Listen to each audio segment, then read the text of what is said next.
Bienvenue sur Mojo TV, la chaîne Curiosité et Découverte. Mon nom, c'est Janvier Nahimana. Aujourd'hui, on va vous présenter le Musée canadien des droits de la personne. J'ai une invitée spéciale, Isabelle Masson. Pour ceux qui ne vous connaissent pas, pouvez-vous vous présenter à nos auditeurs, s'il vous plaît? Oui, eh bien, mon nom est Isabelle Masson. Je suis conservatrice au Musée canadien pour les droits de la personne. Le musée est un musée national situé à Winnipeg, au Manitoba, dans les prairies canadiennes. Alors, les droits de l'homme. Je sais bien qu'il n'y a pas de paix sans les droits de l'homme. Comment pouvez-vous définir les droits de l'homme? Les droits de la personne sont, comme vous le dites, fondamentaux à plusieurs aspects de la vie. Et ils ont un rapport avec la dignité humaine.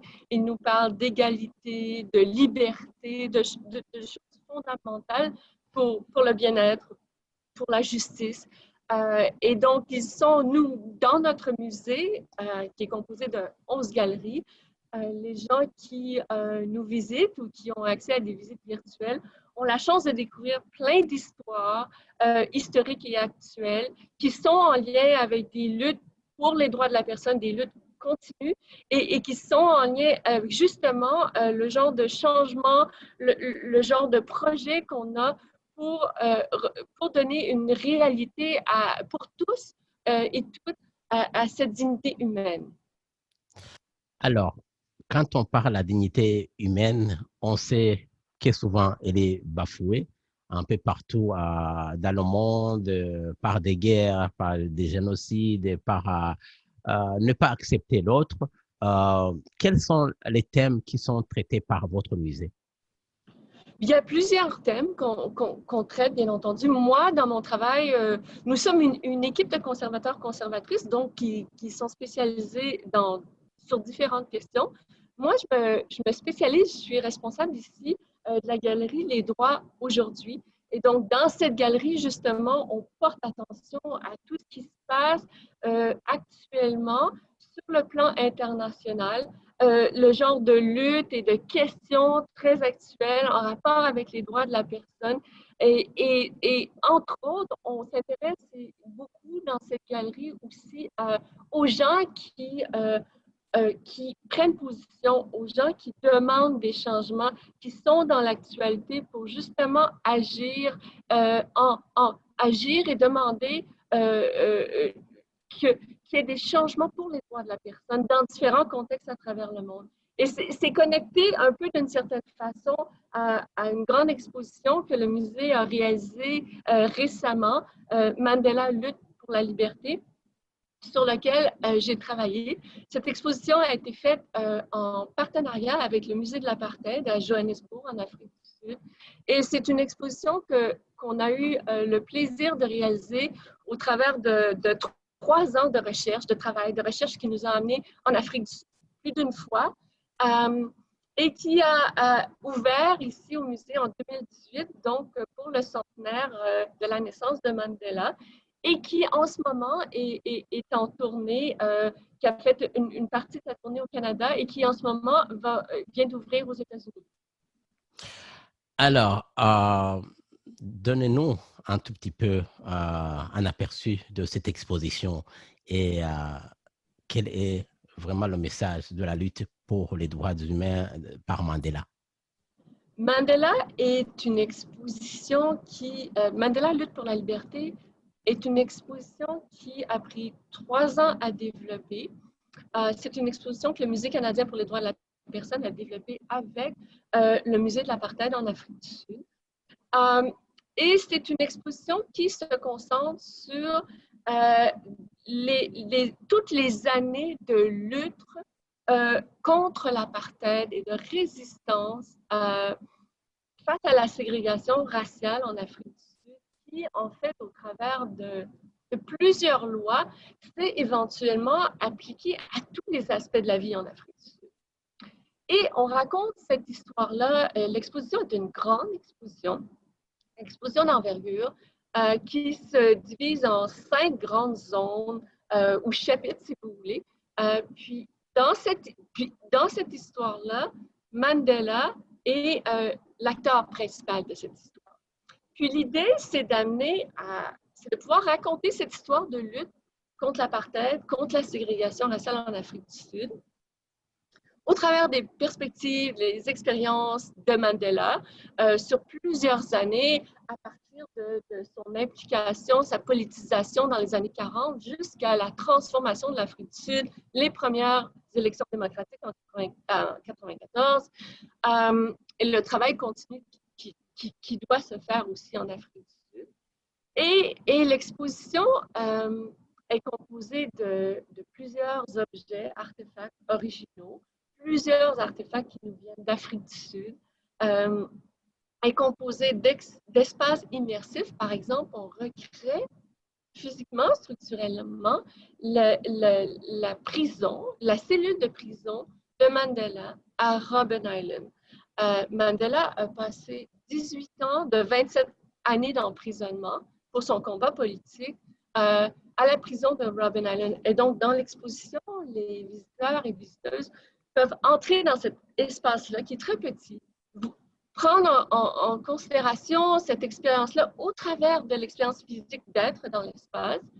L'espace inclut le peu d'objets que les prisonniers politiques avaient à cette prison. Donc, un matelas sur le sol et différents éléments. Mais c'est aussi une expérience où, quand on entre dans la cellule, on active la projection de 5 films. Et nous avons créé 5 courts films en utilisant la voix de Mandela lui-même, à partir d'entrevues et de films et de photos. Et les films racontent l'histoire de la mobilisation continue des prisonniers politiques à Robben Island. Le fait que même si, avec le Rivonia Trial de 63-64, on envoie Mandela, mais plusieurs autres leaders de la lutte pour la libération en prison et pour la vie, eh bien, la lutte continue. Sur l'île, dans cette prison, les prisonniers politiques se mobilisent, premièrement pour changer les conditions de leur emprisonnement, mais aussi continuent à imaginer le changement politique en Afrique du Sud. Donc, la lutte continue. Donc, il y a donc des espaces immersifs, il y a des objets, des artefacts originaux d'Afrique du Sud. Il y a aussi des expériences digitales. Donc, on a créé, par exemple, une expérience où on peut recréer avec ses mains, en utilisant des dessins, des messages, des posters qui sont très similaires aux posters qu'on voyait dans les années 70, des affiches en français, désolé, des affiches contre l'apartheid. Et avec des messages en lien avec les droits de la personne pour l'égalité, la liberté. Ces affiches sont créées en galerie, peuvent être projetées dans l'exposition, peuvent être aussi partagées en ligne. Donc, il y a des milliers d'affiches qui ont été créées avec ces messages. Et bien sûr, c'est une exposition qui se concentre sur l'expérience en Afrique du Sud, la résistance et la mobilisation des gens contre les lois injustes de l'apartheid. Mais c'est aussi, on l'a aussi créé pour que l'exposition ait beaucoup de résonance dans le contexte actuel. Pour que les gens qui vont à travers l'exposition puissent réfléchir au contexte actuel, puissent y trouver aussi, parce que bien sûr, on parle de Mandela, une source d'inspiration pour l'action, une source d'inspiration pour le changement dans leur communauté aujourd'hui. Alors, par l'expérience, ce que vous avez vu après l'exposition, quelles émotions, quelles réactions ils ont eu après avoir visité votre musée? Il y a plusieurs moments forts dans l'exposition et j'ai eu la chance de donner plusieurs tournées et donc d'être avec les gens pour voir les réactions immédiates. Je crois que le premier moment, la première zone de l'expo, qu'on appelle apartheid, est une zone qui percute. Elle permet de réaliser l'étendue, la profondeur de l'imposition de lois qui imposent la ségrégation raciale à tous les aspects de la vie. Donc, pour vous donner un exemple, on a un grand mur qui fait 5 mètres et il est composé, ce mur, d'extraits de lois imposant la ségrégation raciale en Afrique du Sud. Et l'espace aussi par son design, mais ce choix de couleurs, on utilise seulement du noir, du blanc, du gris, des photos d'archives qui montrent la vie de tous les jours en apartheid dans les années 60. C'est un moment percutant où les gens réalisent un peu à quoi faisaient face Mandela et les autres. Une lutte très, très, très difficile. Et je crois que les moments forts sont les moments où on sent l'inspiration des gens quand ils découvrent, tout de suite en sortant de cette zone-là, que les gens se sont tenus debout en Afrique du Sud, que les gens ont lutté. Mandela, mais aussi plusieurs autres. Et c'est un des messages aussi de l'exposition. Mandela n'était pas tout seul. Il y avait plusieurs femmes, plusieurs hommes qui se sont joints à eux. Et un moment fort, bien entendu, c'est le moment de la cellule, je crois, un moment de réflexion. Parce que les films aussi permettent d'avoir un sens des réflexions de Mandela de son expérience d'emprisonnement. Et un autre moment qui est très fort, après l'espace où on présente la prison, c'est un espace où on a recréé aux dimensions exactes un tank qui était utilisé souvent en Afrique du Sud, un Caspir, pour la répression de la résistance. Et on rentre dans cet espace-là et on voit la reproduction exacte de cet énorme tank. Et tout cet espace est composé de couleurs, de musique, de sons, de résistance contre l'apartheid. Et je crois que j'ai vu beaucoup d'émotions des gens quand ils arrivent dans le dernier espace de l'expo qui s'appelle Liberté. Et on a un super grand écran qui montre Mandela qui sort de prison. Et Mandela a insisté, quand il est sorti de prison, finalement, après 27 ans d'emprisonnement, pour marcher. Alors, on le voit physiquement marcher, sortir de prison. Et c'est un moment fort. J'ai eu plusieurs personnes s'arrêter à ce moment-là et être émues. Me raconter qu'ils se souviennent d'où ils étaient à ce moment-là historique où finalement Mandela a été libéré et a pu commencer l'énorme travail de changer l'Afrique du Sud, de préparer les premières élections démocratiques et d'entamer un long processus qui continue de réconciliation nationale. Merci beaucoup pour cette explication qui nous donne un peu plus de détails et l'envie de venir vraiment visiter le musée. À différentes générations, est-ce que vous recevez aussi des jeunes, des enfants et à qui on doit aussi passer le message de pouvoir construire la paix et défendre leurs droits humains? Oui, le musée reçoit à chaque année plusieurs jeunes étudiants et c'est une partie de notre travail, de notre mandat, de les rejoindre, de sensibiliser, d'inspirer les jeunes étudiants et étudiantes.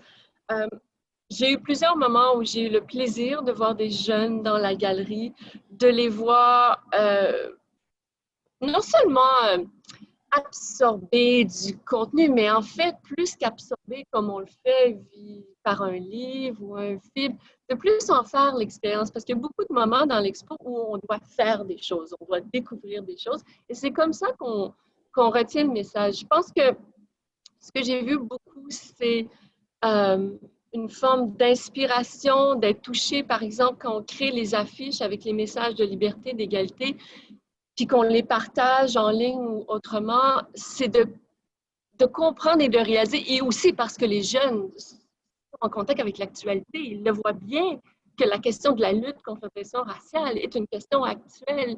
Et je pense que de découvrir que historiquement, il y a eu d'autres gens qui sont impliqués, qui sont complètement engagés dans cette lutte-là, c'est une source d'inspiration et c'est ça qu'on voulait atteindre. Vous avez vu que j'ai mis le t-shirt de Mandela et j'y tiens très très fort. Bon, disons aussi, je suis graphiste et j'ai dessiné le t-shirt avec un message de Mandela qui dit que l'éducation, c'est l'arme la plus puissante pour changer le monde. Et j'avais créé ces t-shirts parce que j'étais en train d'organiser la journée pour le mois du Noir africain, ici à Nouvelle-Écosse, avec l'école Beaubassin, que je salue. Et des enfants se sont joints à moi. On a organisé des répétitions avec des tambours et des danses sous la musique de Miriam Makeba. Et alors, j'ai pu rassembler 600 enfants dans une même salle avec 20 enfants en train de jouer les djembés et danser sous la musique de Mia Makeba et le message de Mandela. C'était vraiment très, très fort. J'ai eu beaucoup d'encouragement des parents et des enseignants et des enfants qui étaient contents.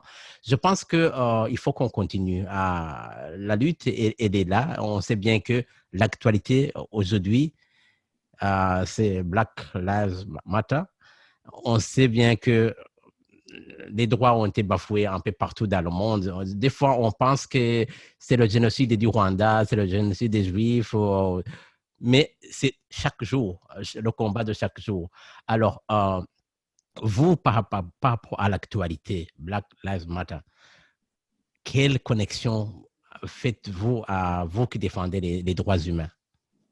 C'est très important pour nous et pour moi dans mon travail aussi de favoriser la réflexion critique, de faire les liens, de ne pas, et c'était un projet dès le départ quand j'ai commencé à travailler sur l'exposition, c'était de ne pas considérer qu'on est face à une histoire du passé, à quelque chose qui est terminé, qui est réglé, et on fait un examen historique de ça. C'était super important pour nous de trouver des moyens de toujours connecter aux réalités du contexte actuel. Donc, dans l'exposition, ça se manifeste ça, pas seulement, comme j'ai dit tout à l'heure, avec des connexions à des messages d'égalité, de liberté actuellement, mais ça se connecte aussi, par exemple, dans notre contexte actuel, par des références, quand on parle d'apartheid, les gens pensent souvent à 1948, le Parti national est élu, son slogan, c'est l'apartheid. Mais c'est important, et on fait le point dans l'exposition, de penser aux racines coloniales. Et la même chose avec le colonialisme, ce n'est pas quelque chose qui est strictement une histoire du passé. Il y a encore le présent du colonialisme aujourd'hui et la nécessité de réfléchir de façon critique, de prendre des actions, de faire des gestes pour changer les choses. Donc, il y a cet aspect-là de la question qui est la réalité actuelle, en plus de tout notre contexte avec Black Lives Matter et toutes ces réalités-là, qui est crucial de penser ces questions-là. Et c'est ça qu'on voulait, de connecter, de faire les liens avec le contexte actuellement des inégalités, des injustices et de l'oppression raciale. Et j'espère qu'on a réussi. Je vois en ce moment que l'exposition est en tournée. Elle est aux États-Unis. Est-ce que j'entends des musées là-bas?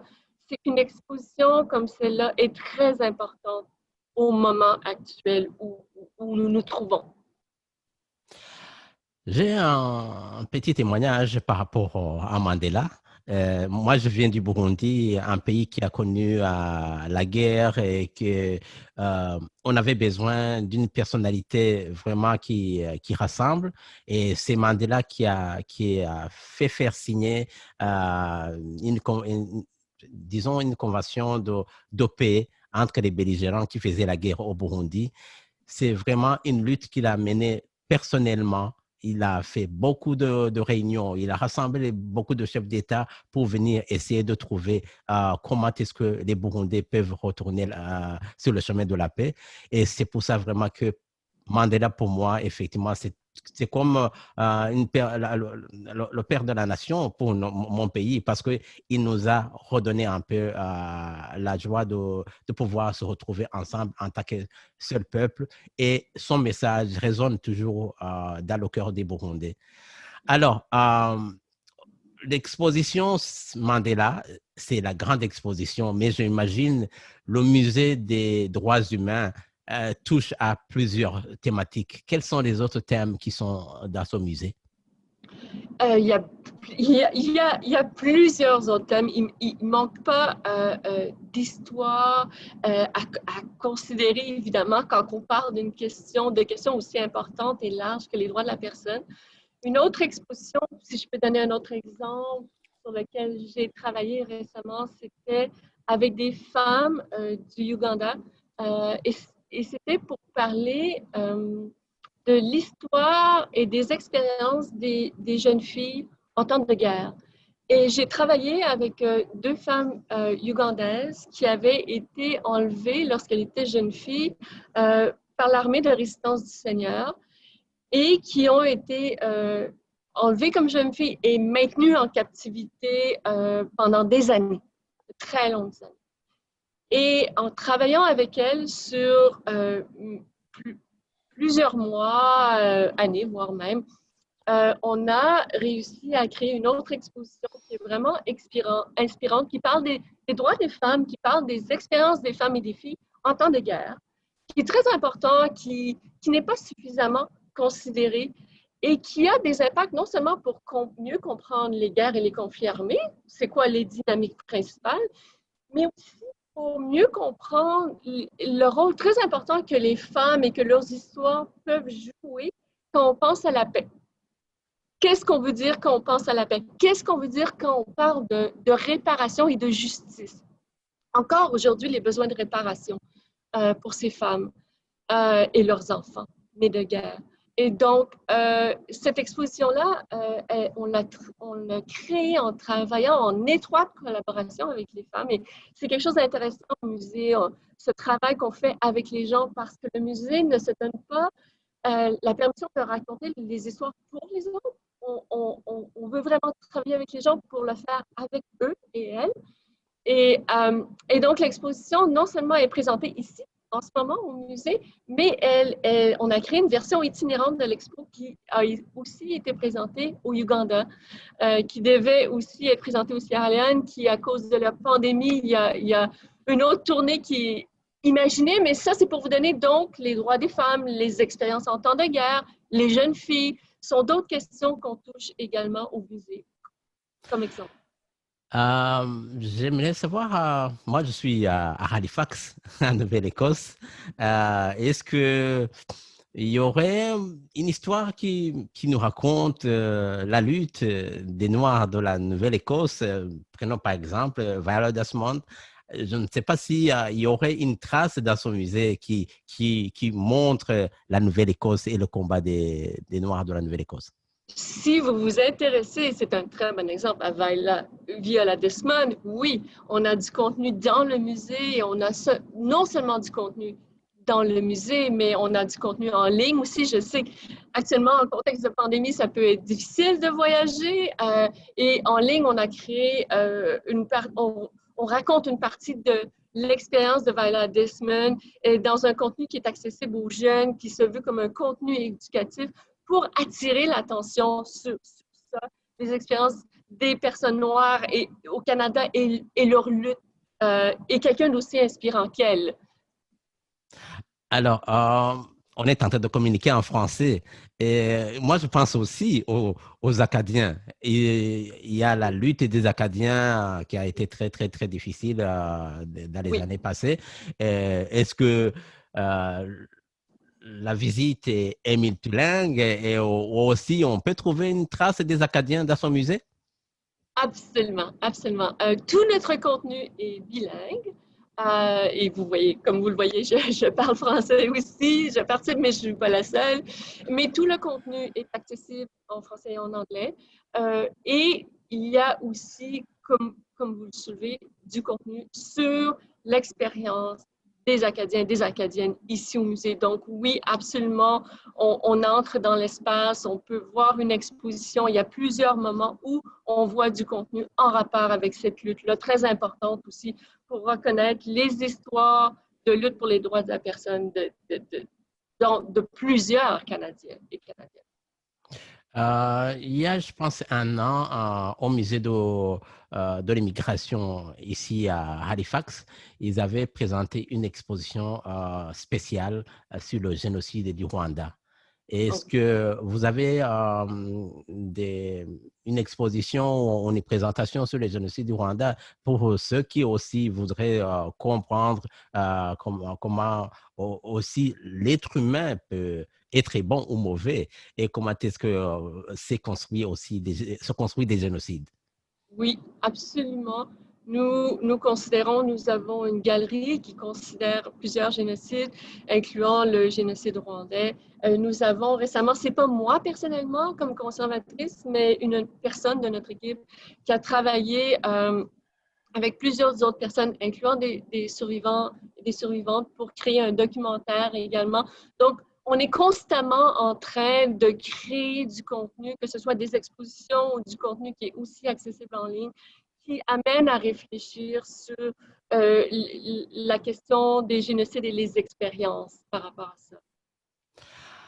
Merci beaucoup de nous partager. On a vraiment hâte de venir visiter. Et puis, moi, j'aimerais effectivement que vous puissiez inviter les gens à visiter le musée et nous donner aussi quelques informations qui nous permettent de pouvoir faire des recherches avant d'arriver.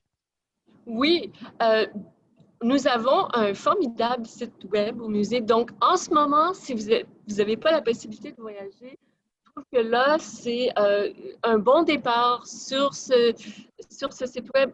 Ce n'est pas seulement présenter quelles expos sont présentées actuellement, les horaires, les billets, mais on utilise le site web pour raconter des histoires également. Donc, l'expo dont je parlais tout à l'heure sur les femmes en temps de guerre, il y a toute l'histoire de la création de cette exposition-là et des enjeux clés qui sont présentés. Et je crois qu'on peut s'engager virtuellement aussi de cette façon-là. Puis aussi, il y a des visites virtuelles. On s'adapte à la pandémie beaucoup. On veut se rendre accessible au-delà des murs physiques et on continue de le faire. Donc, nous suivre sur les réseaux sociaux, accéder au site web, mais bien entendu, venir nous visiter aussi tôt que possible. C'est une expérience, je dirais, qui prend considérer plusieurs jours. Des bons souliers, c'est un grand musée, 11 galeries, beaucoup de contenu. Le 21 septembre, c'est la journée de la paix, Peace One Day. Alors, notre entretien va être diffusé ce jour-là pour parler effectivement des droits de l'homme parce qu'il n'y a pas de paix sans droits de l'homme. Ouais. Alors, quel est votre message de paix pour le monde? On peut le voir, je trouve. Je suis capable de faire une connexion directe avec l'Expo Mandela dans le sens où, quand Mandela sort de prison après 27 ans, c'est un moment historique formidable. On est en 1990. Les élections n'ont pas lieu avant 1994. Il y a donc 4 ans de travail très difficile de négociation entre des adversaires, de négociations qui, à plusieurs moments, auraient pu s'écrouler complètement. Et le pays serait réellement tombé dans une guerre civile atroce. Donc, je pense que ce qui est intéressant dans l'expérience et l'histoire de Mandela et de la lutte contre l'apartheid, c'est cette connexion évidente-là entre les droits de la personne, l'égalité, la liberté, la dignité de tous et de toutes, et cette connexion-là à la paix, sans un contexte de paix. Comment y parvenir, mais en même temps, sans les négociations longues et difficiles qui ont eu lieu, on ne serait pas parvenu à la paix non plus. Et donc, tout est intimement imbriqué et lié, et tout ça requiert énormément de travail. Vous avez partagé votre propre expérience de négociation d'un accord de paix. Tout ce travail est formidablement difficile, oui, prend du temps, mais est nécessaire et important. Alors, le musée physiquement se trouve à Winnipeg. Moi, par exemple, je suis un immigrant, je viens de Belgique, né au Burundi. Ah oui. Je suis à Halifax, je n'ai jamais été à Winnipeg. Pouvez-vous nous présenter Winnipeg et même pourquoi on a choisi de mettre ce musée à Winnipeg? Oui. Et puis alors, nous situons un peu géographiquement par rapport au Canada où se trouve Winnipeg. Oui. Donc, Winnipeg se trouve au Manitoba, dans les formidables prairies canadiennes. Il y a Winnipeg est le centre de confluence de plein d'expériences migration, d'émigration. Il y a toute une histoire aussi d'enracinement de la vie des communautés autochtones ici qui a défini l'espace. Il y a une communauté franco-manitobaine formidable et vivante. Il y a plusieurs choses à découvrir si on se présente physiquement à Winnipeg, au Manitoba, à explorer, qui sont formidablement intéressantes. Et je trouve ça intéressant qu'on ait un musée. Les musées tendent à être situés dans la capitale, et ce qui fait que c'est pas toujours accessible à tous. Je trouve que c'est intéressant d'avoir délocalisé de cette façon-là le musée et d'avoir amené beaucoup de touristes ici au Manitoba grâce à ça et de permettre l'exploration du pays d'une façon différente. Donc, beaucoup de choses à découvrir, notre musée, mais l'environnement et historiquement, toutes les communautés qui ont vécu ici et qui ont façonné aussi l'histoire canadienne. Merci Isabelle Masson d'avoir été avec nous pour nous présenter le musée des droits humains de Winnipeg. Et on espère que ce n'est que juste le début. Le jour peut-être qu'on va venir visiter, on aura un reportage à l'intérieur pour montrer effectivement l'impact de ce musée. Et merci encore une fois et à la prochaine. Merci beaucoup à vous. Ça va nous faire plaisir de vous accueillir.